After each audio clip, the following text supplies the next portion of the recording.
નમસ્કાર મિત્રો, સ્વાગત છે તમારું ક્યુ સરના ડિજિટલ પ્લેટફોર્મ પર। મિત્રો, આપણે જાણીએ છીએ એ પ્રમાણે અત્યારે શિક્ષણ વિભાગમાં અલગ અલગ TAT secondary, TAT higher secondary અને વિદ્યા સહાયક એટલે કે શિક્ષણ સહાયક અને વિદ્યા સહાયકની ભરતીની પ્રોસેસ ચાલુ છે। તો ઘણા બધા મિત્રોના વારંવાર પ્રશ્નો હતા કે સર અમને આ પ્રોસેસ વિશે જણાવો। તો આજના સેશનની અંદર ખાસ આપણે એટલા માટે જ મળ્યા છીએ કે વિદ્યા સહાયકની જે ભરતી છે, અત્યારે જે ધોરણ 1 થી 8માં જે ભરતી ચાલી રહી છે વિદ્યા સહાયકની ભરતી, એની પ્રોસેસ કેવી રીતે આગળ વધશે, સંપૂર્ણ પ્રોસેસ A to Z કેવી રીતે હોય છે, તમારે જિલ્લા પસંદગી કરવા જવાનું છે તો જિલ્લા પસંદગીમાં કઈ કઈ બાબતોને ધ્યાને લેવાની છે, જિલ્લા પસંદગીની પ્રક્રિયાની અંદર શું શું પ્રોસેસ હશે, એના સિવાય ઘણા બધા મિત્રોના મેસેજીસ હતા, ફોન હતા કે સાહેબ જનરલની સીટ મળે કે કેટેગરીની સીટ મળે, આના વિશે અમને કન્ફ્યુઝન છે। તો એ બધાનું સોલ્યુશન આજના વિડીયોની અંદર આપણે લઈને આવી ગયા છે। તમે જોઈ શકો છો અહીંયા આપણે લખ્યું છે કે આવો જાણીએ એક જ વિડીયોમાં આખી પ્રોસેસ, એટલે કે વિદ્યા સહાયકની ભરતીની જે એક પ્રોસેસ છે કે ઓનલાઈન ફોર્મ જ્યારે આપણે ભણ્યા છીએ, ઓનલાઈન ફોર્મથી લઈ અને છેલ્લે સ્થળ પસંદગી સુધીની શું પ્રોસેસ હોય છે એ બધી જ પ્રોસેસ આજના વિડીયોની અંદર આપણે સમજવાના છીએ। તો શરૂઆત કરી દઈએ। અને ઘણા બધા મિત્રોને પ્રશ્ન છે કે જનરલની સીટ અને કેટેગરીની સીટ મારે ક્યારે લેવી, તો એની પણ ચર્ચા આજના વિડીયોની અંદર આપણે કરવાના છીએ। શરૂઆત કરી દઈશું હવે। તો સૌથી પહેલું સ્ટેપ શું હોય છે મિત્રો, તો ગવર્મેન્ટ દ્વારા જ્યારે પણ ભરતીની જાહેરાત કરવામાં આવે છે ત્યારે એ ભરતીની અંદર ઓનલાઈન અરજી કરવાની તારીખ આપવામાં આવે છે। તમે હમણાં 2-3 મહિના પહેલા જ્યારે નવેમ્બર ડિસેમ્બરની અંદર જ્યારે આપણે વિદ્યા સહાયકની ભરતીના ફોર્મ ફિલઅપ કર્યા છે એટલે બધાને ખબર જ છે। તો સૌથી પહેલું સ્ટેપ શું હોય છે, તો ઓનલાઈન અરજી કરવી। અને આ જે વિદ્યા સહાયકની ભરતી છે એની અંદર જ્યારે ઓનલાઈન અરજી કરીએ છીએ એની સાથે સાથે આપણને ડોક્યુમેન્ટ વેરિફિકેશન પણ કરવાનું હોય છે। આ ખાસ અલગ છે શિક્ષણ સહાયક અને વિદ્યા સહાયકમાં। શિક્ષણ સહાયકની અંદર ડોક્યુમેન્ટ વેરિફિકેશન પછી આવે છે, જ્યારે વિદ્યા સહાયકની અંદર સૌથી પહેલા ડોક્યુમેન્ટ વેરિફિકેશન કરાવવાનું હોય છે। તો પહેલી જ પ્રોસેસ શું હોય છે, તો ઓનલાઈન અરજી। તો તમે જ્યારે અરજી કરશો ત્યારે અરજીના સાથે સાથે તમે ડોક્યુમેન્ટ વેરિફિકેશન પર કરાવશો। શું કરાવશો મિત્રો? ડીવી, ડોક્યુમેન્ટ વેરિફિકેશન કરાવશો। ડીવી કરાવશો એટલે તમે અહીંયા જોઈ શકો છો આ પ્રકારની તમને પહોંચ આપવામાં આવે છે। આ જે છે એ ફીની પાવતી છે મિત્રો। શું છે? ફીની પાવતી છે। આ પ્રકારની તમને તમારા કેન્દ્ર ઉપરથી તમે જ્યાં ડોક્યુમેન્ટ વેરિફિકેશન કરાવ્યું છે ત્યાંથી તમને આ પ્રકારની ફીની પાવતી આપવામાં આવે છે। આ ફીની પાવતી તમારે સાચવી રાખવાની છે, કારણ કે જ્યારે તમારું ફાઇનલ મેરિટની અંદર નામ આવશે ત્યારે આ ફીની પાવતી તમારે સાથે લઈ અને જિલ્લા પસંદગી માટે જવાનું થશે। ક્લિયર? તો જોઈ લો અહીંયા જે પણ મિત્રો નવા છે, જેમને ખબર જ નથી, એ લોકોને ખાસ કે કઈ અહીંયા જો વિદ્યા સહાયક ભરતી ધોરણ 6 થી 8 વર્ષ 2024 લેટેસ્ટ ભરતીની ફીની પાવતી છે આપણી। ગણિત વિજ્ઞાન ધોરણ 6 થી 8ના શિક્ષક બનવા માટેની છે। તમે જે ડોક્યુમેન્ટ્સ આપેલા છે એ બધા જ ડોક્યુમેન્ટ્સની અહીંયા યાદી છે, લાગુ પડે છે હા કે ના એ છે, અને નીચે સહી સિક્કો હોય છે। તમે જે પણ કેન્દ્ર ઉપર કરાવશો, જે તે જિલ્લાની અંદર ડોક્યુમેન્ટ વેરિફિકેશન કરાવશો એ જિલ્લાની અંદર અહીંયા સહી સિક્કો આપવામાં આવેલો હોય છે। તો ખાસ આ પ્રકારની ફીની પાવતી હોય છે। તો પહેલું સ્ટેપ શું થઈ ગયું, વિદ્યા સહાયક ભરતીની શરૂઆત થાય છે ત્યારે ઓનલાઈન માંગણા પત્રક એટલે કે ઓનલાઈન અરજીઓ મંગાવવામાં આવે છે અને એની સાથે સાથે ડોક્યુમેન્ટ વેરિફિકેશન પણ કરાવવામાં આવે છે। ક્લિયર? ચલો, એના પછીની પ્રોસેસ શું છે, તો જ્યારે તમે ઓનલાઈન અરજી કરશો, ડોક્યુમેન્ટ વેરિફિકેશન થશે, એના પછી પ્રોવિઝનલ મેરિટ લિસ્ટ બહાર પાડવામાં આવે છે। સરકાર શ્રી દ્વારા શું કરવામાં આવે છે, તો પ્રોવિઝનલ મેરિટ લિસ્ટ બહાર પાડવામાં આવે છે। અહીંયા જુઓ કે PML પ્રોવિઝનલ મેરિટ લિસ્ટ, ખાસ મિત્રો યાદ રાખીશું કે PML છે એ પ્રોવિઝનલ મેરિટ લિસ્ટ વિષય પ્રમાણે અલગ અલગ હોય છે। વિષય પ્રમાણે એટલે શું, તો ધોરણ 1 થી 5 માટે અલગ હોય, પછી ધોરણ 6 થી 8માં દરેક વિષય માટે, ગણિત વિજ્ઞાન માટે અલગ હોય,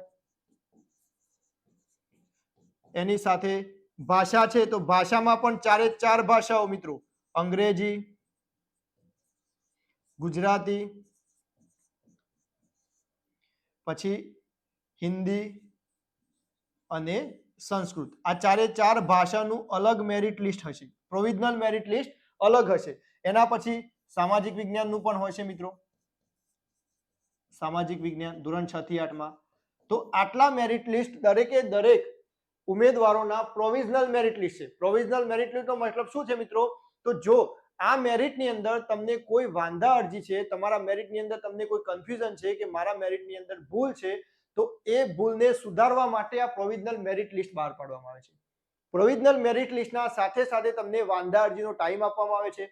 જે પણ સ્વીકાર કેન્દ્રો છે એ સ્વીકાર કેન્દ્ર ઉપર જઈ અને તમારે અસલ ડોક્યુમેન્ટ, તમારી જે વાંધા અરજી છે એનું ઓરિજિનલ ડોક્યુમેન્ટ સાથે તમારે આપવાનું થશે. એ તમારે સબમિટ કરાવવાનું થશે. તો અહીંયા જોઈ શકો છો કે આપણી જે ગવર્મેન્ટની સાઇટ છે એના ઉપર આ પ્રોવિઝનલ મેરિટ લિસ્ટ મૂકેલું છે. ગુજરાતી મીડિયમ, એવી જ રીતે અલગ અલગ દરેક મીડિયમનું હોય છે. જો અહીંયા ધોરણ 1 થી 5 ગણિત વિજ્ઞાન, સામાજિક વિજ્ઞાન, ભાષા ગુજરાતી, ભાષા હિન્દી, ભાષા અંગ્રેજી અને ભાષા સંસ્કૃત. તો આવી રીતે પ્રોવિઝનલ મેરિટ લિસ્ટ આપવામાં આવે છે. આ બીજું સ્ટેપ છે. પ્રોવિઝનલ મેરિટ લિસ્ટમાં કોઈને પણ તકલીફ હોય તો એ વાંધા અરજી દ્વારા રજૂઆત કરી શકે છે કે મારી પ્રોવિઝનલ મેરિટની અંદર આ ભૂલ છે, તો તમે મહેરબાની કરી અને આ ભૂલને સુધારશો. એ આપણે જ્યારે આપણા પુરાવા રજૂ કરીએ છીએ એટલે સુધરી જશે. તો બીજું સ્ટેપ શું આવ્યું? તો પ્રોવિઝનલ મેરિટ લિસ્ટ આવશે. એના પછી પ્રોવિઝનલ મેરિટ લિસ્ટ આવ્યા પછી ત્રીજું સ્ટેપ શું આવે છે? તો ફાઇનલ મેરિટ લિસ્ટ.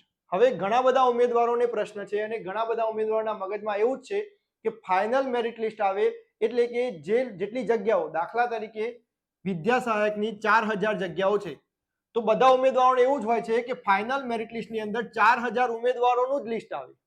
બધા ઉમેદવારોને એવું હોય છે કે 4000 ઉમેદવારોનું લિસ્ટ આવે. પરંતુ આ વસ્તુ મગજમાંથી નીકાળી દેજો મિત્રો. કેમ?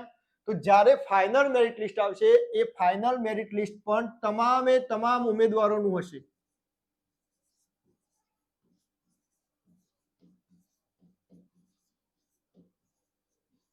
આ જે ફાઇનલ મેરિટ લિસ્ટ છે એ તમામ ઉમેદવારોનું હશે. કેમ કે પ્રોવિઝનલ મેરિટ લિસ્ટની અંદર જે ભૂલો હતી એ બધી જ ભૂલો સુધાર્યા પછી ફાઇનલ મેરિટ લિસ્ટ તૈયાર થશે અને એની વેબસાઇટ ઉપર તમામ ઉમેદવારોનું ફાઇનલ મેરિટ લિસ્ટ પડશે. આ જે ફાઇનલ મેરિટ લિસ્ટ છે એની અંદર સુધારા કરી શકાશે નહીં, સુધારા થશે નહીં. એટલે ઘણા બધા ઉમેદવારોને, ઘણા બધા મિત્રોને પ્રોવિઝનલ મેરિટ લિસ્ટમાં જે નંબર હતો, ક્રમ, એ ક્રમ પ્રમાણે ફાઇનલ મેરિટ લિસ્ટની અંદર થોડો ઉપર અથવા તો નીચે હોઈ શકે છે. કારણ કે તમારા આગળના જે ઉમેદવારો છે એ ઉમેદવારોએ કદાચ સુધારો કર્યો છે અથવા તો એમને થોડું પ્લસ માઇનસ થયું છે, તો એ આની અંદર થોડા ચેન્જીસ હોઈ શકે છે. પરંતુ ખાસ યાદ રાખીશું કે ફાઇનલ મેરિટ લિસ્ટ છે એ તમામ ઉમેદવારોનું હશે. ક્લિયર? તો પ્રોવિઝનલ મેરિટ લિસ્ટ, એના પછી ફાઇનલ મેરિટ લિસ્ટ આવશે. આમ દર વખતેની જે વિદ્યા સહાયકની ભરતી છે એની અંદર ફાઇનલ મેરિટ લિસ્ટની સાથે સાથે પ્રથમ રાઉન્ડ આપે છે. ગવર્મેન્ટ શું આપે છે? પ્રથમ રાઉન્ડ આપે છે. એટલે આપણે આશા રાખીએ કે અત્યારે જે 2024ની જે ભરતી કન્ટિન્યુ છે એની અંદર પણ જ્યારે ફાઇનલ મેરિટ લિસ્ટ આવે ત્યારે પ્રથમ રાઉન્ડ આવી જાય. ક્લિયર? તો ત્રીજું સ્ટેપ થયું ફાઇનલ મેરિટ લિસ્ટનું. એના પછી સોરી મિત્રો, જિલ્લા પસંદગી પછી આપણે વાત કરી જ લઈએ હવે રાઉન્ડની. તો જ્યારે પ્રથમ રાઉન્ડ પડે છે એની અંદર પ્રથમ રાઉન્ડની અંદર શું હોય મિત્રો? તો પ્રથમ રાઉન્ડ જનરલ માટે પડે. એટલે કે દરેક કેટેગરી તો આવી જ જશે આની અંદર, દરેક કેટેગરી તો આવી જ જશે. પરંતુ પ્રથમ રાઉન્ડ જ્યારે પડશે ત્યારે દાખલા તરીકે પ્રથમ રાઉન્ડની અંદર આપનું મેરિટ અટક્યું છે 72. કેટલે અટક્યું છે મિત્રો? 72. 72 જે મેરિટ અટક્યું છે તેનો મતલબ કે જે ફાઇનલ મેરિટ લિસ્ટની અંદર ઉમેદવારો હતા એમાં 72 મેરિટ ધરાવતા ઉમેદવારો અથવા તો એનાથી ઉપરના દરેક ઉમેદવારોની પસંદગી પ્રથમ રાઉન્ડની અંદર થઈ છે એવું આપણે માનીને ચાલીએ. એ દરેક વિષય પ્રમાણે અલગ અલગ હોઈ શકે છે. વિષય પ્રમાણે, પછી કેટેગરી પ્રમાણે આ મિત્રો અલગ અલગ હોઈ શકે છે. આ ખાલી અંદાજો મેં તમને સમજાવવા માટે લીધું કે દાખલા તરીકે 72 અટક્યું છે તો પ્રથમ રાઉન્ડની અંદર 72 અથવા તો 72 થી ઉપરના જેટલા પણ ઉમેદવારો છે એ બધાનો સમાવેશ પ્રથમ રાઉન્ડની અંદર થશે. હવે શું થશે પ્રથમ રાઉન્ડની અંદર? તો એ તમામ ઉમેદવારોના 72 થી વધુના તમામ ઉમેદવારોના કોલ લેટર ઇસ્યુ થશે. શું ઇસ્યુ થશે મિત્રો? કોલ લેટર ઇસ્યુ થશે. અને આ કોલ લેટર શેના માટે હશે? તો જિલ્લા પસંદગી માટે હશે. આ કોલ લેટર શેના માટે હશે? તો જિલ્લા પસંદગી માટે હશે. કોલ લેટરની અંદર તમામ વિગતો આપેલી હશે તમને. નિયત સ્થળ કયું, નિયત તારીખ કઈ, આ બધો જ સમાવેશ તમને કોલ લેટરની અંદર આપી દીધેલો હશે. તો તમારે શું કરવાનું? તો ફાઇનલ મેરિટ આવશે, એની જોડે જોડે પ્રથમ રાઉન્ડ આવશે, અથવા તો એના અઠવાડિયા પછી અથવા તો થોડા દિવસ પછી પ્રથમ રાઉન્ડ મૂકી શકે છે. આમ અત્યારની જે ભરતીઓ હતી, આગળની જેટલી પણ ભરતીઓ હતી, એ બધી જ ભરતીની અંદર ફાઇનલ મેરિટ જ્યારે આપ્યું એની સાથે સાથે જ પ્રથમ રાઉન્ડ આપ્યું હતું. તો આપણે આશા રાખીએ કે આ વખતે પણ આવું જ થાય. તો આ જેટલા પણ ઉમેદવારો છે એમના કોલ લેટર ઇસ્યુ થશે. કોલ લેટર ઇસ્યુ થશે એટલે એમને એક તારીખ આપી હશે, સમય આપ્યો હશે અને સ્થળ આપ્યું છે. સ્થળ તો બધાને ખબર જ છે. કયું હશે સ્થળ? ગાંધીનગર. કયું હશે? ગાંધીનગર. તો સ્થળ ગાંધીનગર આપ્યું જ હશે આપણને. તો એ કોલ લેટર લઈ અને આપણે આગળની પ્રોસેસ એટલે કે જિલ્લા પસંદગીની પ્રક્રિયામાં જવાનું છે. હવે જિલ્લા પસંદગીની જે પ્રક્રિયા છે, આ જિલ્લા પસંદગીની પ્રક્રિયા શું હોય છે? તો મેં કહ્યું ને કે જે પ્રથમ રાઉન્ડમાં જે ઉમેદવારો આવે છે એ બધા જ ઉમેદવારોને ગાંધીનગર બોલાવશે, અલગ અલગ દિવસે બોલાવશે. દાખલા તરીકે પ્રથમ દિવસે 500 ઉમેદવારોને બોલાવ્યા. કેટલા ઉમેદવારો? આ 500 ઉમેદવારો કયા હશે? તો જે પ્રથમ આવતા હશે, મેરિટની અંદર જે પ્રથમ આવતા હશે એ 500 ઉમેદવારોને ગાંધીનગર જિલ્લા પસંદગી માટે બોલાવ્યા છે. તો શું કરશે? ત્યાં જઈને ત્યાં બહુ સરસ વ્યવસ્થા હશે, ત્યાં એકદમ સારી વ્યવસ્થા, દરેકે દરેક પાણી, નાસ્તો, આ બધી જ વ્યવસ્થા સારી હશે ત્યાં. તો સૌપ્રથમ શું કરશે? તો આ જે 500 ઉમેદવાર છે એમને મેરિટ પ્રમાણે 50-50 ની બેચ બનાવશે. શું બનાવશે? મેરિટ પ્રમાણે. શરૂઆતથી આગળથી મેરિટની શરૂઆત કરશે, 1 થી 50 નંબર, 50 થી 100 નંબર, 100 થી 150 નંબર, એવી રીતે 50-50 ની બેચ બનાવશે. દરેકે દરેક 50-50 ની બેચમાં હરોળમાં બેસાડી દેશે. પછી શું કરશે? તો સૌપ્રથમ પ્રથમ 50, તો એ 50 ને અંદર મોકલશે. અંદર એક રૂમ હશે, એ અંદર એક હોલ હશે, એ મોટા હોલની અંદર મૂકશે. હોલની અંદર અલગ અલગ ટેબલ હશે મિત્રો. હોલની અંદર આવા અલગ અલગ ટેબલ હશે અને અલગ અલગ અધિકારીઓ અથવા તો મોટા સાહેબો જે ડોક્યુમેન્ટ વેરિફિકેશન કરવા બેસશે એ બધા જ ત્યાં હશે. એટલે તમારે શું કરવાનું છે? તો ઓરિજિનલ બધા ડોક્યુમેન્ટ સાથે લઈ જવાના છે, કારણ કે અહીંયા ગાંધીનગર પણ ફરીથી તમારે ડોક્યુમેન્ટ વેરિફિકેશન કરાવવું પડશે. ક્લિયર? તો અલગ અલગ ટેબલ શેના માટે છે? દાખલા તરીકે એક ટેબલ છે એ તમારી જાતિનો દાખલો છે. બીજું ટેબલ છે એ તમારું ગ્રેજ્યુએશનની માર્કશીટો ચેક કરશે. ત્રીજું ટેબલ તો પોસ્ટ ગ્રેજ્યુએશનની માર્કશીટો ચેક કરશે. એવી જ રીતે ટેટની માર્કશીટ. આવા અલગ અલગ ડોક્યુમેન્ટ્સ માટે અલગ અલગ ટેબલ હશે. તો લાઇન બાય લાઇન જે રીતે મેરિટમાં ઉમેદવારનો ક્રમ આવતો હશે એ રીતે ઉમેદવારે દરેકે દરેક ટેબલ ઉપર અલગ અલગ ડોક્યુમેન્ટ વેરીફાઈ કરાવવાના થશે. કોઈ ચિંતા કરવાની જરૂર નથી. ત્યાં બધો જ સપોર્ટિવ સ્ટાફ હોય છે. તમને કદાચ કોઈ ડોક્યુમેન્ટ્સ ખૂટે છે, વધે છે, કઈ ભૂલ આવી છે, તો તમને ત્યાંથી બધી જ હેલ્પ મળી રહેશે. ત્યાં જે પણ સ્ટાફ હોય છે એ બધો સપોર્ટિવ સ્ટાફ હોય છે, એટલે એની તમારે કોઈ ચિંતા કરવાની નથી. પરંતુ આવી રીતે જ્યારે તમે અંદર જશો ત્યારે તમને અલગ અલગ ટેબલ હશે, ત્યાં તમારે બધા જ ડોક્યુમેન્ટ વેરીફાઈ કરાવવાના થશે અને ત્યાં તમને એક ફોર્મ આપવામાં આવશે અને એ ફોર્મ તમારે ફિલઅપ કરવાનું થશે. એ ફોર્મ તમારે ફિલઅપ કરવાનું થશે. હવે પ્રશ્ન એ થાય કે ડોક્યુમેન્ટ તો વેરીફાઈ થઈ ગયા, પછી જિલ્લા પસંદગી માટે ક્યાં જવાનું? જિલ્લા પસંદગી માટે શું? તો આ જ્યારે પતશે ત્યારે તમને પાછું એની અંદર એક બીજો રૂમ હશે, ત્યાં અંદર એક બીજા રૂમની અંદર લઈ જવામાં આવશે, ત્યાં તમને બેસાડવામાં આવશે અને ત્યાં એક કોમ્પ્યુટર ઓપરેટર, કોમ્પ્યુટર વાળા ભાઈ ત્યાં અંદર જ હશે અને તમારી સામે એક મોટી ડિસ્પ્લે લગાવેલી હશે. શું લગાવેલું હશે? મોટી ડિસ્પ્લે લગાવેલી હશે. આ ડિસ્પ્લે શેના માટે હશે? તો ખાસ આ ડિસ્પ્લેની અંદર તમામે તમામ જિલ્લાઓ, શું જિલ્લાઓ અને તમારી જગ્યાઓ કેટલી છે એ આ ડિસ્પ્લેની અંદર દર્શાવેલી હશે. એટલે જેથી કરીને તમને ખ્યાલ આવે કે મારે કયા જિલ્લાની અંદર પસંદગી કરવાની છે અને કયા જિલ્લાની અંદર કેટલી જગ્યાઓ ખાલી છે. અપડેટ થતી જશે આ ડિસ્પ્લેની અંદર.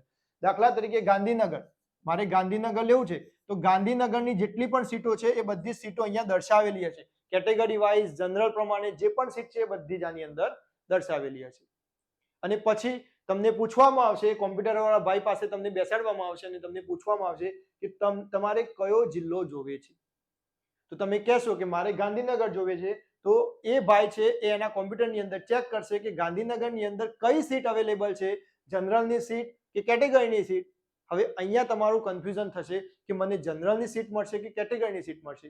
તો એના માટે હું તમને કન્ફ્યુઝન દૂર કરું. જો અહીંયા કે જનરલની સીટ કે કેટેગરીની સીટ, તમે જ્યારે પણ દાખલા તરીકે તમે પસંદ કર્યો ગાંધીનગર,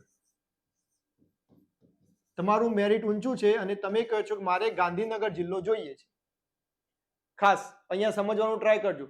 તમે એવું કહેશો કે મારે ગાંધીનગર જિલ્લો જોઈએ છે, તો હવે શું કરશે એ ભાઈ ચેક કરશે, કોમ્પ્યુટરની અંદર ચેક કરશે અને એ જોશે કે કોમ્પ્યુટરની અંદર ગાંધીનગરની અંદર જનરલની પણ સીટ છે અને તમે કેટેગરીમાં આવો છો, દાખલા તરીકે ઈડબ્લ્યુએસ કેટેગરીમાં આવો છો તો ઈડબ્લ્યુએસ ની સીટ છે, બંને સીટ અવેલેબલ છે. આ બંને સીટ શું છે ગાંધીનગરની અંદર અવેલેબલ છે અને તમારું મેરિટ હાઈ છે કે જે જનરલનું જે રાઉન્ડ જનરલનું મેરિટ અટક્યું છે એનાથી તમારું ઉપર છે, તો તમને એ પૂછ્યા વગર સીધી સીધી કઈ સીટ આપી દેશે? જનરલની સીટ આપી દેશે. કારણ કે રૂલ્સ એવો હોય કે સૌપ્રથમ જનરલની સીટ મળે પછી કેટેગરીની સીટ મળે. જો બંને અવેલેબલ છે તો સૌથી પહેલી તમને કઈ સીટ મળશે? જનરલની સીટ મળશે. પરંતુ કોઈ ઉમેદવાર એવું કહે છે કે મારે સાબરકાંઠાની અંદર જવું છે. ક્યાં જવું છે? સાબરકાંઠાની અંદર જવું છે. તો એ ભાઈ ચેક કરે છે સાબરકાંઠાની અંદર અને સાબરકાંઠાની અંદર જનરલની સીટ છે જ નહીં, માત્ર ને માત્ર ઈડબ્લ્યુએસ ની સીટ છે. અને આ ભાઈ આપણે જે ઉમેદવાર પસંદગી કરવા ગયો છે એને તો જનરલ કરતા પણ સારું મેરિટ છે અને ઈડબ્લ્યુએસ કરતા પણ સારું મેરિટ છે. તો એ શું કરશે? એ એની કેટેગરીની અંદર લેશે. શું લેશે? એની કેટેગરીની અંદર લેશે. ઘણા ઉમેદવારો મેં સાંભળ્યું છે, ઘણા ઉમેદવારો એવું જ કહે છે કે આગળના જે હાઈ મેરિટ વાળા છે એ બધા જનરલમાં જ જતા રહેશે. ઘણા ઉમેદવારો આવું કહે છે કે આગળના જે હાઈ મેરિટ વાળા છે એ બધા તો જનરલમાં જ લેશે, એ બધા કેટેગરીમાં ના લે. તો મિત્રો આ તદ્દન ખોટું છે. કેમ? કારણ કે ઉમેદવારની પસંદગી છે. ઉમેદવાર ગાંધીનગર પસંદ કરે છે, અવેલેબલ બંને છે, તો એને જનરલ જ મળવાનું છે. પરંતુ ઉમેદવારને સાબરકાંઠા લેવું છે, જનરલ છે જ નહીં, તો એ ઉમેદવાર શું કરશે? તો એ ઉમેદવાર ઈડબ્લ્યુએસ કેટેગરીમાં લેશે, એટલે કે એની કેટેગરીમાં લેશે, કારણ કે એનો પસંદગીનો જિલ્લો સાબરકાંઠા છે. ક્લિયર? તો ખાસ જે પણ ઉમેદવારને ચાન્સ મળે છે પસંદગીનો, તો એ જોશે કે મારે જે જિલ્લો લેવો છે એની અંદર કઈ સીટ અવેલેબલ છે. જનરલની હશે તો એને ઓટોમેટિકલી જનરલની જ મળવાની છે, પરંતુ જનરલની નથી તો એ શેમાં લેશે? એની કેટેગરીની અંદર લેશે. ક્લિયર? તો અહીંયાથી આ કન્ફ્યુઝન તમારે ક્લિયર કરી લેવાનું કે જનરલની સીટ અને કેટેગરીની સીટ કઈ રીતે ડિવાઈડ થશે. ક્લિયર છે? ઓકે, ચલો. તો આ થઈ ગઈ જિલ્લા પસંદગીની પ્રક્રિયા. તમે જ્યારે જિલ્લા પસંદગીની પ્રક્રિયા, તમને દાખલા તરીકે ગાંધીનગર જિલ્લો તમે પસંદ કર્યો તો તમને ત્યાંથી જિલ્લો પસંદ કર્યો એનું એક પ્રમાણપત્ર અથવા તો એક આવી રીતે કાગળ આપવામાં આવશે જેની અંદર લખેલું હશે કે સ્થળ પસંદગી માટે તમારે આ તારીખે જવાનું છે, અથવા તો સ્થળ પસંદગીની તારીખ ના આપી હોય તો એની અંદર નોંધ કરેલી હશે કે સ્થળ પસંદગી માટે તમે વેબસાઇટ ચેક કરતા રહો. તો આવી રીતે કોઈ પણ પ્રકારનું તમને એક પ્રમાણપત્ર અથવા તો કાગળ ત્યાંથી આપવામાં આવશે કે તમે ગાંધીનગર જિલ્લો પસંદ કરેલો છે. ક્લિયર? તો જિલ્લા પસંદગી સુધીની કેટલી પ્રોસેસ છે એ તમને અહીંયા ક્લિયર થઈ ગઈ હશે. હવે નેક્સ્ટ આગળ સ્થળ પસંદગીની વાત કરીએ. તો મેં કહ્યું કે સ્થળ પસંદગીની અંદર તમને કેવી રીતે બોલાવવામાં આવશે? તો કાં તો વેબસાઇટ ઉપર માહિતી આપશે અથવા તો તમે જિલ્લા પસંદગી કરો છો તો જિલ્લા પસંદગી વખતે જ તમને કહેવામાં આવશે કે આ તારીખે તમારે આ સ્થળે હાજર રહેવાનું છે. દાખલા તરીકે વાત કરું, મેં પસંદ કર્યો સાબરકાંઠા જિલ્લો. તો આ જે સાબરકાંઠા જિલ્લો છે તો મને તારીખ, સમય અને સ્થળ આપી દીધો હશે અને સાબરકાંઠા જિલ્લાનું જે મુખ્ય મથક છે ત્યાં મને બોલાવવામાં આવશે. હવે ત્યાં સ્થળ પસંદગી કેવી રીતે કરવામાં આવશે? તો ત્યાં પણ મેરિટને આધારે તમને મોકલશે. મેરિટને આધારે. હવે મેરિટને આધારે કેવી રીતે? તો દાખલા તરીકે સાબરકાંઠામાં 50 જગ્યાઓ છે, તો આ 50 કેન્ડિડેટને બોલાવવામાં આવશે અને એ 50 કેન્ડિડેટમાં ક્રમ પ્રમાણે બેસાડશે કે મેરિટ નંબર 1, 2, 3, 4, 5, 6 આવી રીતે ક્રમ પ્રમાણે મેરિટ નંબર ક્રમ પ્રમાણે અમને બોલાવી લે છે. હવે પ્રશ્ન થાય કે મારે કઈ સ્કૂલ લેવી, કયો તાલુકો લેવો, એના માટે શું? તો જ્યારે પણ સ્થળ પસંદગી માટે જશો એના પહેલા, સ્થળ પસંદગી પહેલા દરેકે દરેક જિલ્લાઓ પોતાના સ્થળોની યાદી, દરેકે દરેક જિલ્લાઓ પોતાના સ્થળની યાદી એ કાં તો વેબસાઇટ ઉપર મોકલશે અથવા તો વોટ્સએપના માધ્યમથી ફરતી કરશે. દરેકે દરેક જિલ્લામાંથી એની યાદી, સ્કૂલની યાદી, સ્થળની યાદી મોકલશે, એટલે તમારે જોઈ લેવાની રહેશે. અને ત્યાં તમારે શું કરવાનું છે? તો તમારા બધા જ ડોક્યુમેન્ટ્સ, ઓરિજિનલ જેટલા પણ ડોક્યુમેન્ટ્સ છે એ બધા જ ડોક્યુમેન્ટ્સ ફાઇલ કરી અને જોડે લઈ જવાના છે. કારણ કે જ્યારે પણ જિલ્લાની અંદર સ્થળ પસંદગીમાં જશો ત્યારે બધા જ તમારા ડોક્યુમેન્ટ્સ ત્યાં જમા કરાવવાના થશે. અને પછી જ્યારે સ્થળ પસંદગી થઈ જશે એના પછી સ્થળ પસંદગીની અંદર તમને શાળાની અંદર હાજર થવા માટેની તારીખ આપેલી હશે. એ ઓર્ડર ઇસ્યુ થયાના 7 દિવસની અંદર, કેટલા દિવસની અંદર? 7 દિવસની અંદર તમારે ત્યાં હાજર રહેવાનું થશે શાળાની અંદર. ક્લિયર? તો આ વાત થઈ આપણી વિદ્યા સહાયકની પ્રોસેસ, કે ઓનલાઈન અરજીનું જ્યારે ફોર્મ ભરીએ છીએ એના પછી પીએમએલ, એફએમએલ, જિલ્લા પસંદગી, સ્થળ પસંદગી કેવી રીતે કરવી, એની જેટલી પણ માહિતી આપણી જોડે હતી એ બધી જ માહિતી આપણે તમને અહીંયાથી આપી દીધેલી છે. તો ખાસ આવી માહિતી માટે અથવા તો ટેટની તૈયારી કરવા માટે આપણી ચેનલ સાથે જોડાયેલા રહેજો. જો માહિતી ગમી હોય તો એકવાર લાઈક કરી દેજો અને જે મિત્રો નવા છે એ ચેનલને સબસ્ક્રાઇબ કરી લેજો. હવે નવી માહિતી સાથે મળીશું આપણે આગળના વિડીયોની અંદર.